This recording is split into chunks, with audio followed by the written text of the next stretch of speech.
굉장히 유명한 시인데 백석이라는 시인의 제목이 뭐지? 남신우주. 그러니까 이게 이렇게 생각하시면 됩니다. 신우주가 북신우주가 있고 남신우주가 있어요. 이 남신우주입니다. 그 다음에 띄고 유동. 유동이란 동네 이름이에요. 동네. 거기에 사는 박시봉입니다. 박시봉. 사람 이름입니다. 사람 이름이 좀 웃기긴 하죠. 박시봉. 좀 이상하긴 합니다. 이 사람의 방. 지금으로 얘기하면 전셋방 정도 될래나? 셋방입니다. 약간 셋방. 옛날에는 자가가 별로 없었잖아, 자가가. 그러니까 전부 셋방이었거든, 옛날엔. 집주인이 별로 없고. 근데, 편지를 받을 때 집주인 주소로 보내달라고 해야 되잖아요. 그래서, 이게 셋방에 살던 사람들은 집 주소를 다 이런 식으로 썼나 봐요. 남신우주의 유동이라는 사람의 박시봉이라는 사람의 방으로 전해주세요. 이런 식으로. 그래서 이게, 이 제목이 또 편지 형식이라고 합니다. 편지의 겉봉투에 쓰는 그런 형식이라고 합니다. 그래서 이 시는 일종적으로 편지글의 성격을 가지고 있어요. 오케이? 너 이게 백석이라는 사람 들어보긴 했니? 여학생들은 알고 있겠죠. 1930년대 경성의 3대 미남에 속하는 사람입니다. 지금 사진이 남아있으니까 보시면 알겠지만 굉장히 호남자예요. 쾌남자. 되게 잘생겼고 키가 당시 185 정도. 30년대인데 185면 뭐 어마어마한 장신입니다. 당시에. 거인이죠.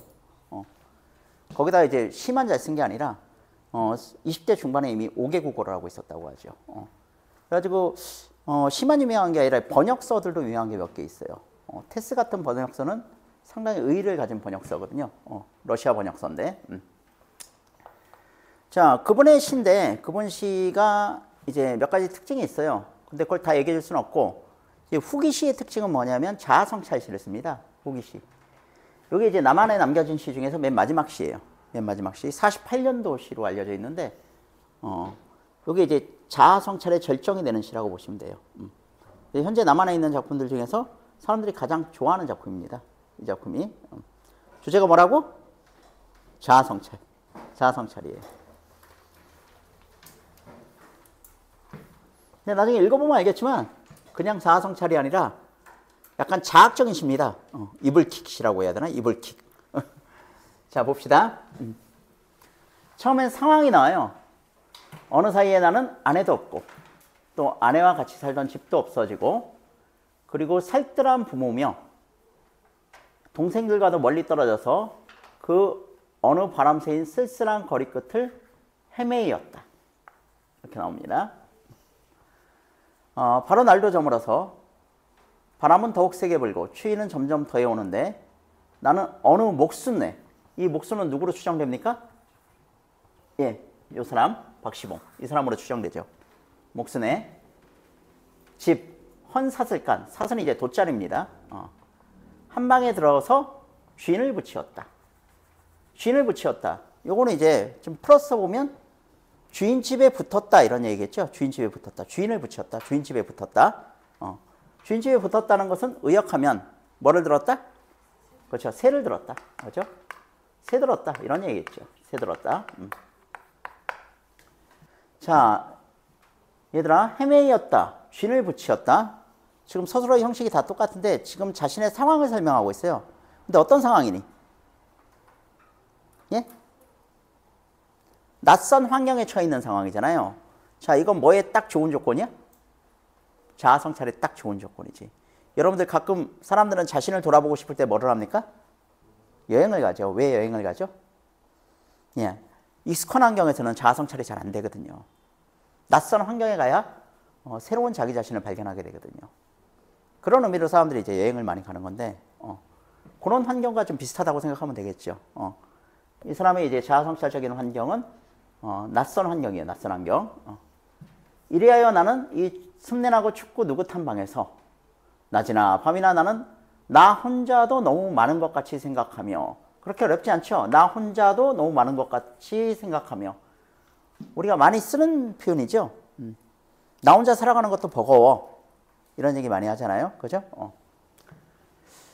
디롱베기의 북덕불이라고도 담겨오면 디롱백이라는 것은 이런 그릇 같은 거라고 생각하면 돼요. 질그릇 같은 거고 거기에 뭐가 들어온 거야? 불이 담겨가지고 들어온 거죠. 일종의 화로입니다. 화로 그러니까 이것을 안고 손을 쬐며 제 위에 뜻없이 글자를 쓰기도 하고 문 밖에 나가지도 않고 자리에 누워서 머리에 손깍지 베개를 하고 굴기도 하면서 이런 것들은 전부 행동인데 행위. 이 행위들은 어떤 걸 할 때 우리가 하는 행위들이죠? 예? 뭔가를 그렇죠. 사색할 때. 그죠? 뭔가를 사색할 때. 사색이라는 게 이제 골똘히 생각하는 걸 얘기하는 거죠. 뭔가를 골똘히 생각할 때 제 위에 글자 같은 거 쓰기도 하고 그죠? 손깍지 베개하고 이렇게 굴러다니기도 하고 그러는 거죠. 뭔가를 생각하는 겁니다. 골똘히.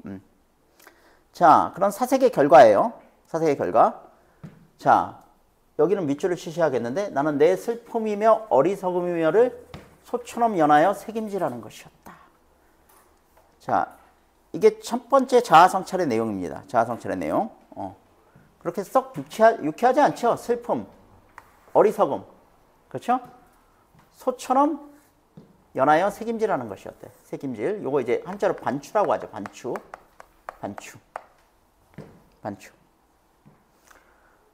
얘들아, 소의 이미지는 어떤 이미지니? 소의 이미지? 소의 이미지. 우직함이죠. 우직함. 그러니까 이거는 내가 자아성찰하는 건데 그지? 어떻게 자아성찰하고 있어? 소처럼 우직하게. 소처럼 우직하게. 요 비유는 시적 화자의 태도를 드러내주는 거예요. 알겠죠? 소처럼 우직하게 내 슬픔이며 어리석음이며를 꺼내어서 되새김질하는 거죠. 되새김질. 되새김질. 우리 사람이 한 번 씹지만 소는 여러 번 곱씹잖아요. 그걸 이제 되새김질. 한자로 반추라고 합니다. 반추. 반추. 요게 좀 더 심해져요. 좀 더 읽어보자. 내 가슴이 꽉 메어올 적이며 눈에 뜨거운 것이 핀 괴일 적이며 또 내 스스로 화끈 낯이 불도록 부끄러울 적이며 자, 그 다음에 또 밑줄이 돼야죠. 나는 내 슬픔과 어리석음에 눌려 죽을 수밖에 없다는 것을 느끼는 것이었다. 좀 더 강도가 심해졌죠? 그죠? 처음에 소처럼 연하에 책임질했는데 이 슬픔과 어리석음에 이제 어떻게 됐어? 눌려서 죽을 것 같은 거예요. 죽을 수밖에 없다는 것을 느끼는 것이었다. 강도가 좀 심해졌어요. 이건 딱 뭐를 연상시키냐면 뭐를 연상시켜요, 여러분들? 이불킥을 연상시키죠? 안 그렇습니까? 사람은 이상한 속성이 있는 게 얘들아 과거를 돌이켜보면 과거에 대한 기억은 전부 긍정적이에요. 아니 이 재수반도 애들이 이제 대학 간 애들 가끔 찾아오거든요. 찾아오면 아주 흐뭇한 표정을 지어요.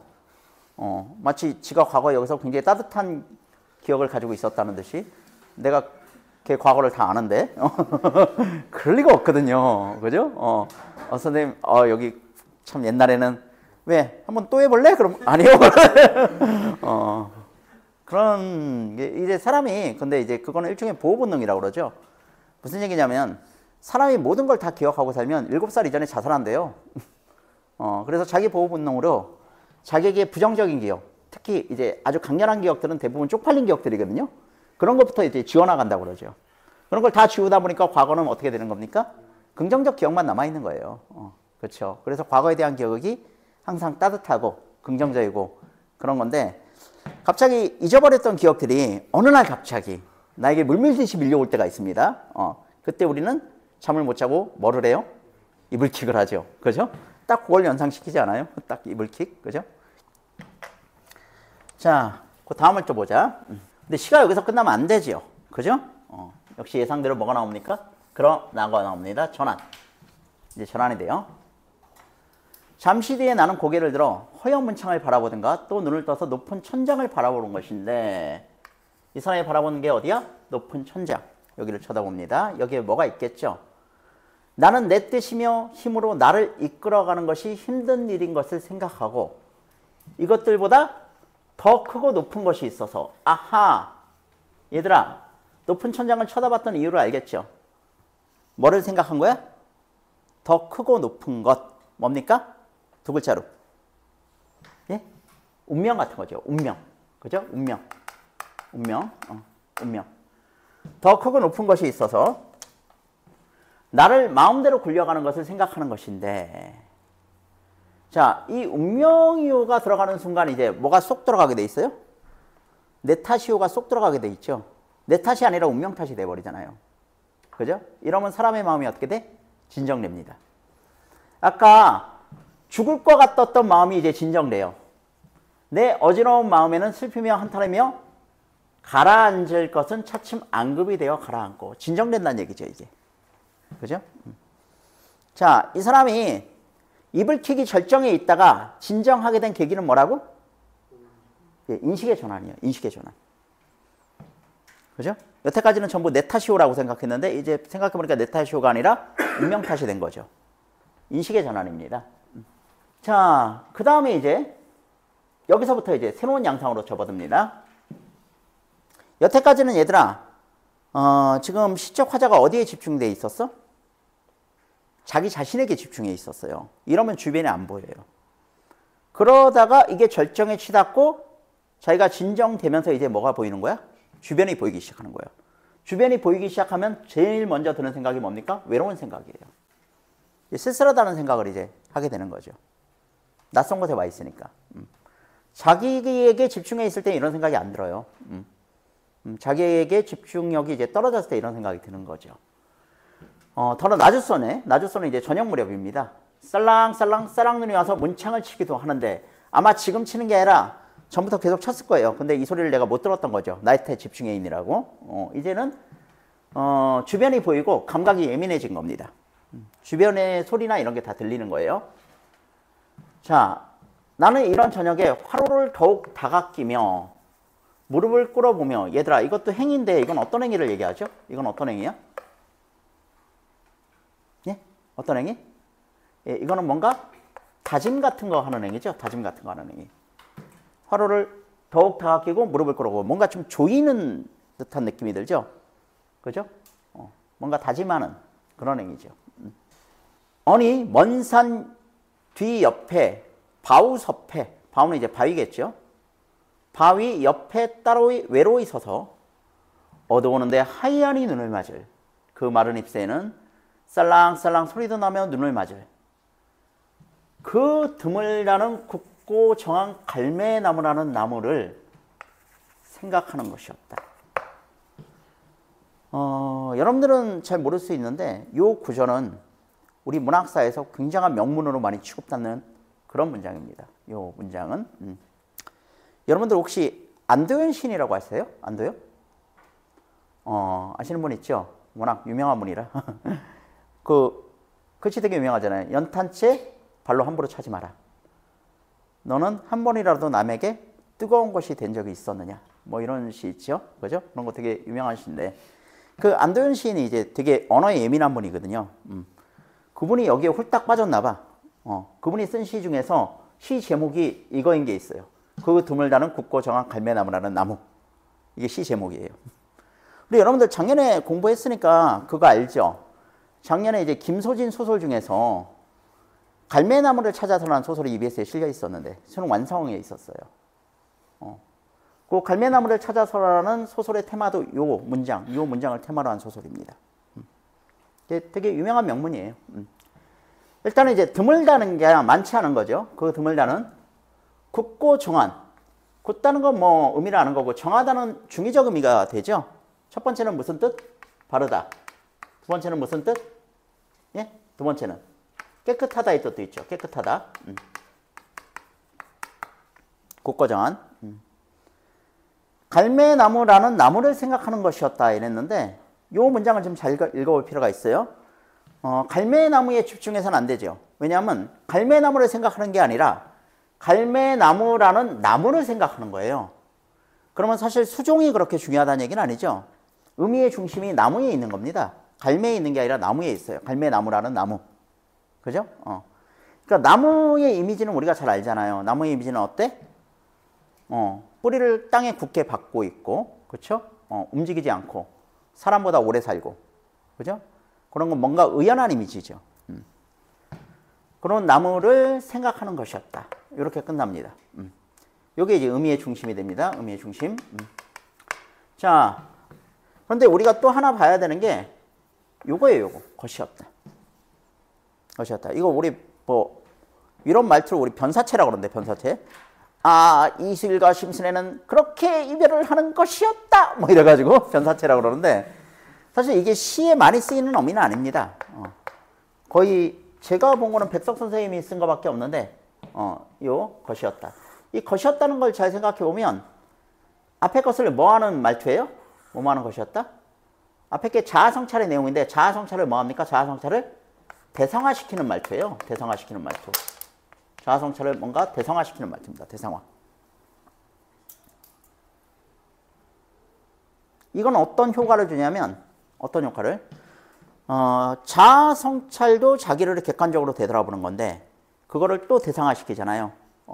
뭔가 자아성찰을 깊이 있게 하는 의미 혹은 자아성찰의 지속, 자아성찰의 지속 이런 느낌을 강하게 주는 그런 말투예요. 사실 이 말투가 것이었다는 말투가 지금 처음 쓴 게 아니죠. 처음 쓴 게 아니에요. 잠깐 앞으로 가보면 이 말투가 아까 책임지라는 것이었다. 죽을 수밖에 없다는 것을 느끼는 것이었다. 여기도 똑같이 쓰였죠. 그죠? 여기가 뭔데? 자아성찰이니까. 그 앞에는 말투가 다르거든요. 헤매였다, 쥔을 붙이었다. 여기는 이제 상황 설명이잖아요. 그러니까 상황 설명의 말투는 뭐뭐이었다고 자아성찰의 말투는 뭐뭐 하는 것이었다예요. 됐죠? 이렇게 이제 말투를 가지고 상황과 자아성찰을 구별을 해가지고 시를 썼어요. 뭔가 좀 산문적인 느낌이 강하게 나는 시죠. 원래 이제 백석 선생님이 산문을 많이 쓰고 처음엔 소설 쓰기로 시작한 분이라 말투가 원래 이래요. 자, 시는 한 이 정도 보면 될 것 같습니다. 그렇게 어려운 시는 아니에요. 백석 선생님 시가 되게 쉽죠. 여러분들 그 자아성찰을 주제로 가장 많은 시를 쓴 작가로 여러분들 누굴 기억하고 있습니까? 윤동주 기억하시죠? 그죠? 윤동주는 백석과 관계가 있었을까요? 예, 윤동주가 한참 시를 쓸 때 백석 선생님 시집이 사습이라는 시집이 있거든요. 그 시집의 시를 거의 외울 지경이었다고 해요. 엄청난 광팬이었다고 해요. 그래가지고 자기의 팬심으로 이제 쓴 시가 있는데 그게 윤동주 선생님의 별에는 밤이라는 시 있죠. 그게 이제 백석 선생님의 팬심으로 쓴 거예요. 왜냐하면 거기 보면 뭐 한 구절이 있어요. 프랑시스의 라이너 마리아를 이렇게 뭐 이렇게 나오는 구절이 있는데 그게 백석 선생님의 흰바람 벽이라는 시에 나오는 구절과 거의 유사해요. 팬심으로 쓴 거죠. 그러니까 윤동주는 이제 백석을 존경하면서 이제 시를 썼는데 백석을 존경하면서 시를 썼는데 둘 다 이제 자아성찰 시를 쓴 거죠. 사실 이제 백석이 해금된 게 1988년인데 해금되기 전엔 사람들이 인기투표에 보면 윤동주를 그렇게 좋아했어요. 근데 지금 인기투표하면 이제 백석이 윤동주를 앞섭니다. 근데 뭐 그 사람 시가 그 사람 시예요. 다 자아성찰 시고 시가 어렵지가 않습니다. 쉬워요. 어려운 시 쓰면 별로 인기가 없어요. 이렇게 쉬운 시를 써야지.